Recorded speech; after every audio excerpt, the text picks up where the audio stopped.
Dans cette formation Word, nous allons apprendre à créer des formulaires, c'est-à-dire des documents particuliers permettant par exemple de réaliser des questionnaires, des sondages ou encore des enquêtes d'une société émettrice qui souhaite réaliser une opération promotionnelle comme c'est le cas ici pour présenter sa nouvelle collection. Elle a donc besoin d'inviter le plus grand nombre de clients et à ce titre d'avoir des informations précises pour organiser au mieux cet événement par le biais d'un coupon-réponse dans laquelle il y a des questions précises qui attendent des réponses précises. Ce sont les champs de formulaire qui vont guider au mieux l'utilisateur dans ses réponses par le biais de contrôles graphiques tels que des listes déroulantes, des cases à cocher. Le fait que ces réponses soient guidées va permettre aussi à la société émettrice de consolider et de synthétiser plus facilement les retours de cette enquête. Pour pouvoir bâtir ces formulaires à partir d'un courrier type que vous pouvez télécharger sur le site bombache.fr pour refaire les manipulations, nous avons donc besoin d'un ruban tout à fait particulier qui par défaut au chargement de Word n'est pas proposé. Il s'agit du ruban développeur. Deux solutions s'offrent à vous pour l'afficher, soit vous cliquez avec le bouton droit de la souris sur un emplacement vide du ruban et vous choisissez ensuite personnaliser le ruban, soit vous cliquez sur l'onglet fichier, dans la liste vous sélectionnez options, dans la boîte de dialogue qui apparaît, vous choisissez la rubrique personnaliser le ruban sur la gauche, puis sur la partie droite de la liste des rubans, vous cochez le ruban développeur de manière à l'afficher désormais. Lorsque vous validez par OK, et que vous retournez sur l'espace de travail, vous constatez la présence de l'onglet développeur, vous cliquez donc dessus pour afficher son ruban. Vous remarquez au passage que ce ruban permet de créer et d'enregistrer des macros, ce n'est pas ce qui nous intéresse pour l'instant. Nous allons nous concentrer sur la section contrôle de ce ruban, c'est-à-dire les contrôles graphiques, ou plutôt les champs de formulaire tels que les cases à cocher, les listes déroulantes, par exemple, qui permettent d'insérer ces contrôles graphiques directement dans le coupon réponse, de façon à guider les utilisateurs dans les réponses qu'ils vont donner aux questions qui sont posées. Nous allons commencer par activer le mode création pour faciliter la tâche. Puis, il s'agit d'insérer ces contrôles graphiques aux endroits où les réponses sont attendues. La première question qui est posée par la société émettrice est de connaître le nom et le prénom du participant. Donc, nous allons insérer une zone de saisie. Il y a deux possibilités, soit le premier contrôle AA, contrôle du contenu de texte enrichi, soit le second, contrôle du contenu de texte brut. C'est celui que nous choisissons en cliquant simplement dessus. Car le premier, texte enrichi, permet à l'utilisateur d'insérer notamment des tabulations ou des retours chariots. En l'occurrence, ici, il doit saisir son nom, nous ne souhaitons donc pas de ces subtilités. Dans la foulée, nous allons paramétrer ce champ en cliquant sur son bouton propriété dans le ruban.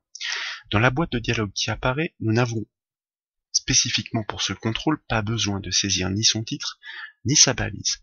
En revanche, en ce qui concerne son affichage, à la place de cadre englobant, nous allons sélectionner balise de début et de fin. C'est un mode d'affichage qui est plus conventionnel et qui permet de manipuler plus simplement ces champs de formulaire dans le document Word en conception.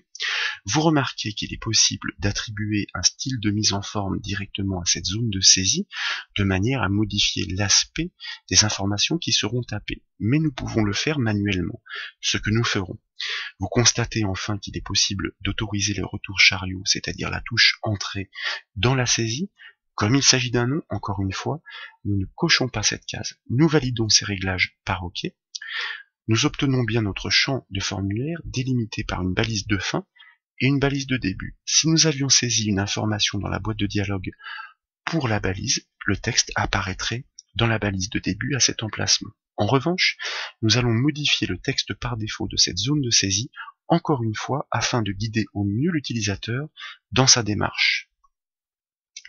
Pour le nom, c'est fait. Nous avons besoin maintenant de guider l'utilisateur dans la saisie de ce prénom. Nous ajoutons un espace après le premier champ de formulaire, et puis de la même façon, nous allons insérer de nouveau une zone de saisie au format texte brut. Dans la foulée, nous cliquons sur le bouton propriété pour pouvoir la paramétrer.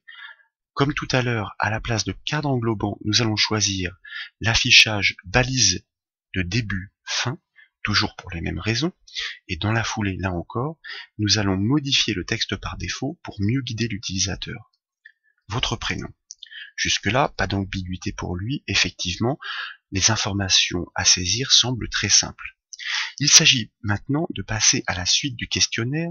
La question qui est posée concerne le nombre de personnes qui vont accompagner le client potentiel.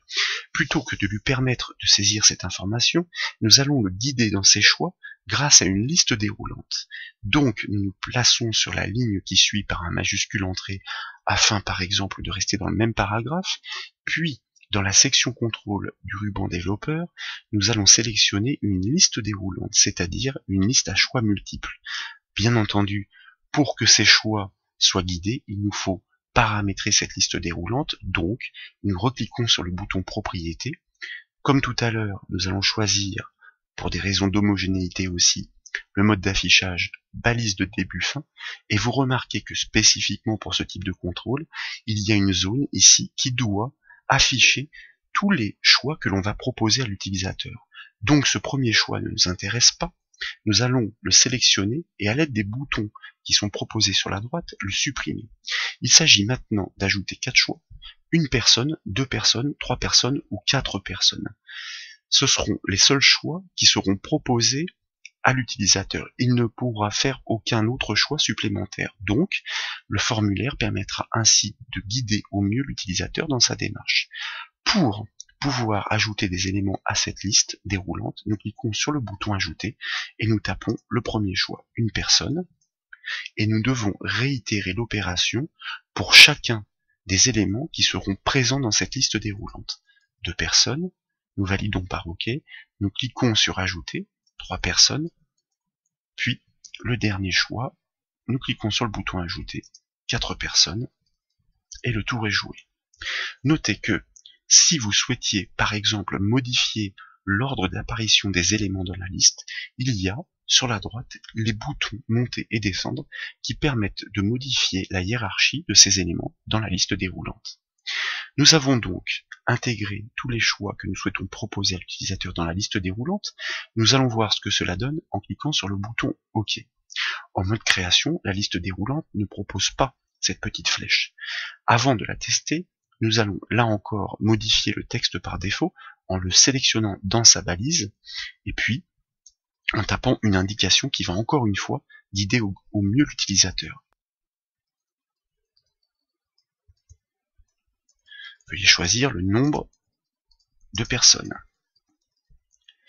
Nous allons temporairement désactiver le mode création. Nous cliquons donc sur le bouton mode création. De retour sur le formulaire, vous remarquez la petite flèche qui apparaît permettant de dérouler la liste et vous constatez qu'elle est bien fonctionnelle selon les paramétrages que nous avons définis pour que l'utilisateur, très simplement et de façon ergonomique, puisse faire un choix. Nous allons réactiver le mode création pour poursuivre l'implémentation de notre formulaire. Il s'agit maintenant de proposer à l'utilisateur 2 choix. Donc, nous allons utiliser une case à cocher. Soit il va faire le premier choix, soit il va faire le second, puisqu'il s'agit de proposer au destinataire d'être présent seulement à l'essayage ou encore à l'essayage et à l'apéritif dînatoire qui va suivre. Donc, nous plaçons le point d'insertion après le premier choix, nous enfonçons la barre d'espace pour aérer la présentation et nous allons sélectionner le contrôle graphique case à cocher en cliquant directement dessus. Comme toujours dans la foulée, nous allons cliquer sur le bouton propriété afin de le paramétrer.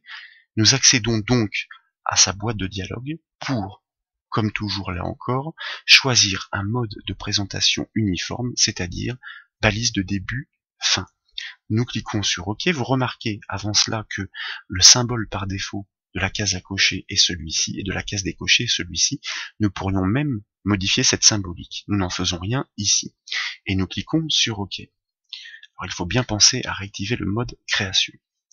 Puis, il s'agit de proposer aussi ce même principe pour l'autre choix, donc nous plaçons le point d'insertion après, nous insérons une seconde case à cocher et nous cliquons comme toujours sur son bouton propriété pour définir son mode d'affichage. Il n'y a rien d'autre de spécifique à réaliser, en l'occurrence pour la case à cocher, balise de début fin, et nous cliquons sur OK. Les cases à cocher étant présentes, il s'agit d'une façon très simple pour l'utilisateur de participer. Encore une fois, nous souhaitons le guider au mieux et l'inciter à participer à l'enquête. Ensuite, une question précise suit, un peu spécifique, date à laquelle nous pourrions vous joindre pour le tirage au sort de la tombola.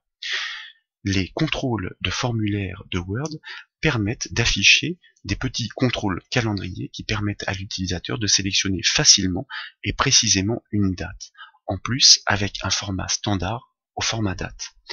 Il s'agit de ce contrôle, le contrôle calendrier. Donc, nous l'insérons directement à l'endroit du point d'insertion. Et puis, comme toujours, nous allons définir un texte par défaut pour guider au mieux l'utilisateur. Veuillez choisir une date, puisqu'il s'agit d'un contrôle graphique que nous allons tester. Nous allons de nouveau enclencher son bouton propriété et vous remarquez que les propriétés varient selon le type du contrôle. Tout d'abord, il y a cette propriété commune pour l'affichage, balise de début-fin, et puis ensuite, nous pouvons choisir le format d'affichage de la date. Nous allons choisir un format date long. Nous validons par OK, et puis il nous reste enfin à définir le dernier contrôle pour le champ de formulaire. Avez-vous une remarque complémentaire à apporter? Eh bien, il s'agit ici de proposer à l'utilisateur de saisir des suggestions. Donc, nous allons retrouver notre contrôle de zone de saisie de texte brut que nous enclenchons en cliquant dessus, puis nous modifions ces propriétés directement par le bouton propriété. Comme toujours, nous allons choisir le mode d'affichage homogène, balise de début-fin, mais cette fois, nous allons autoriser les retours chariots, car nous pouvons imaginer que les suggestions sont des informations un peu plus longues qui méritent d'être saisies sur plusieurs lignes. Et nous allons encore une fois le guider en modifiant le texte d'affichage par défaut. Vos suggestions, et puis pourquoi pas facultatif, entre parenthèses, de manière à lui indiquer qu'il n'est pas obligé de remplir cette information. Donc nous avons posé tous nos champs de formulaire, nous avons paramétré les listes déroulantes, nous avons imposé la présence de cases à cocher afin que l'utilisation du formulaire soit le plus simple possible. Nous pourrions effectuer un petit formatage car par exemple nous souhaiterions qu'à l'issue le nom de la personne apparaisse en gras. Alors attention dans la démarche, si vous sélectionnez le champ de formulaire de cette façon et que vous le passez en gras, vous aurez l'impression en effet que le champ est bien formaté en gras, mais lorsque vous exécuterez le formulaire, il n'en sera rien. Pour pouvoir formater intégralement un champ de formulaire, vous devez double-cliquer sur sa balise de manière à le sélectionner intégralement. Et là, en effet, vous pouvez le formater et ce formatage sera respecté à l'exécution du formulaire. Avant de passer à l'étape suivante, qui consiste à faire de ce formulaire un document protégé et verrouillé de sorte que l'utilisateur n'ait accès qu'au champ de formulaire, nous allons faire une petite remarque sur ces fameuses cases à cocher, car à ce stade, bien que l'utilisateur n'ait d'autre choix que de cocher selon les questions l'une ou l'autre case, avec ces cases à cocher, rien n'empêche l'utilisateur, comme vous le constatez, de cocher l'une et de cocher l'autre.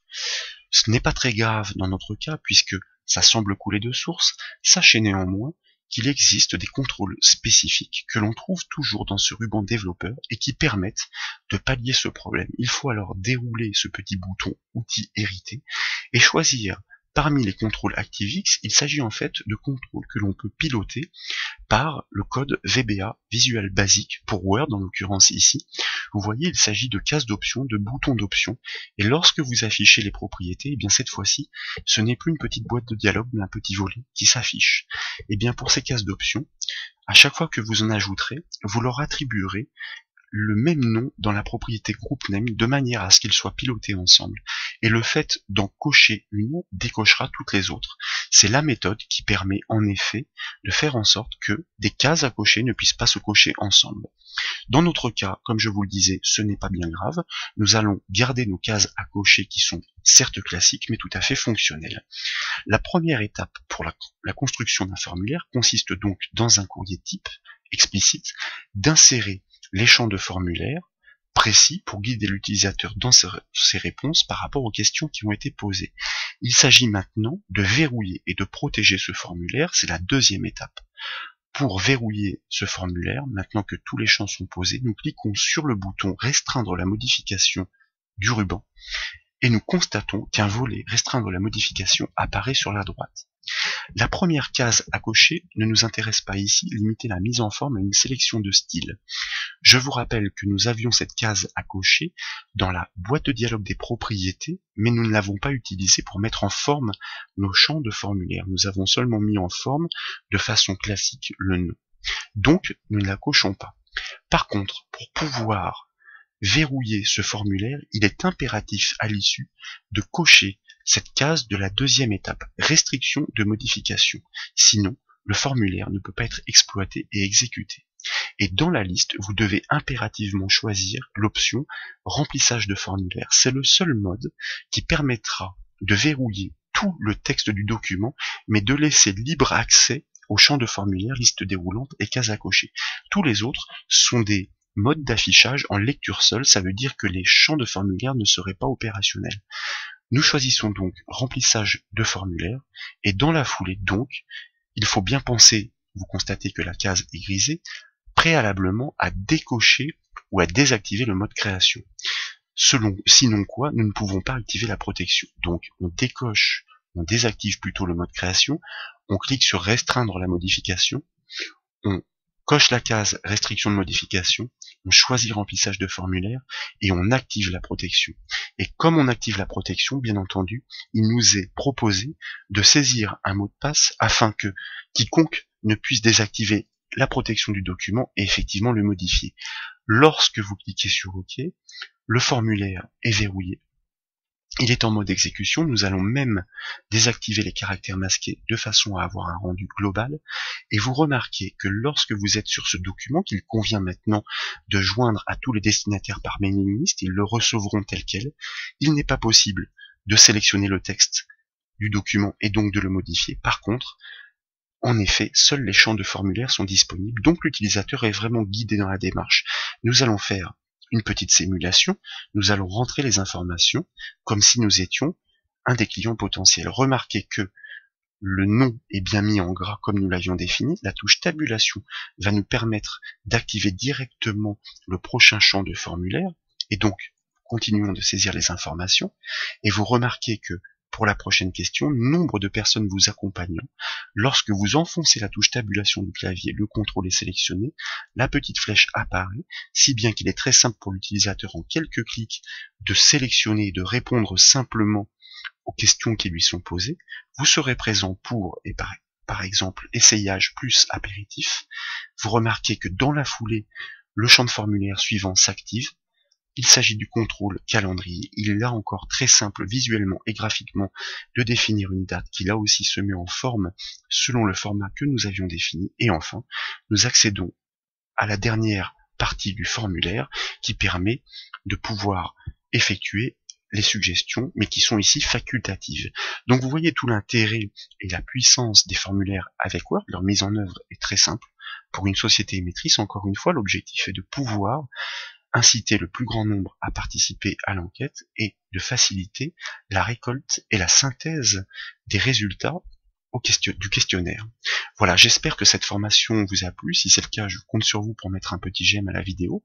Ce serait très sympa de votre part et vous savez que vous pouvez retrouver toutes les autres formations sur le site bombache.fr. Je vous remercie.